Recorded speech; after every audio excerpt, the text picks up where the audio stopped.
Today's Wednesday, it's a Members' Day this week, but we'll start off with the swearing in of Dan Bedwar, the newly elected member for Northcote. We'll then go into questions.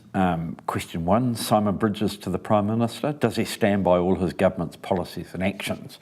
Remembering that Winston Peters, as acting Prime Minister, has to account for all of the actions since the government was sworn in.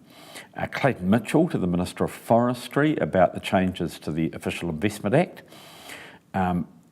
Amy Adams to the Associate Minister of Finance, continuing the discussion about the Te Ari development, the one that was included and then excluded from exemption under the Overseas Investment Act.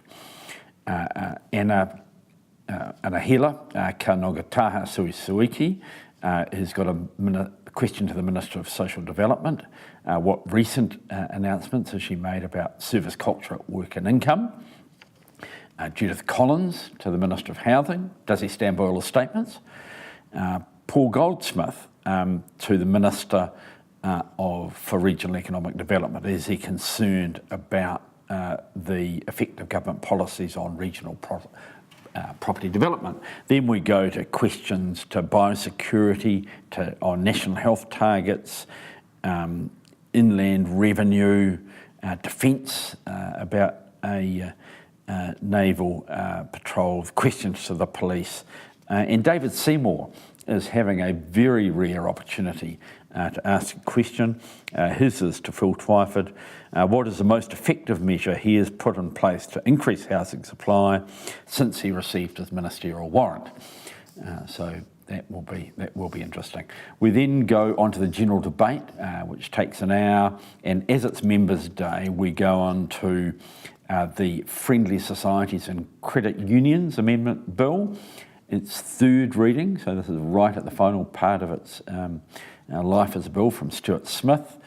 Domestic Violence Victims Protection Bill in the name of Jan Logie. This is the committee stages of it where there's a detailed look at the bill. The House has decided through the Business Committee to deal with the whole bill as one question. I expect that there will be quite a lot of debate in that area, and there is a supplementary order paper, I understand. Joe Hayes's bill, which is about the court consent to marriage of minors, which means that 16 and 17-year-olds must apply to the court as well as have their parents' permission to get married.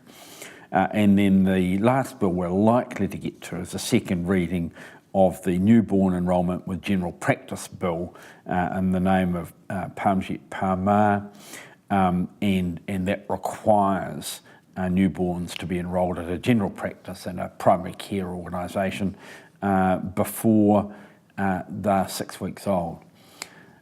So we're now getting to the point on Members' Days where we're having fewer of the first readings because there have been a lot of bills that have been sent off to committees. They're coming back now and they're getting the later stages of debate, which takes a bit longer.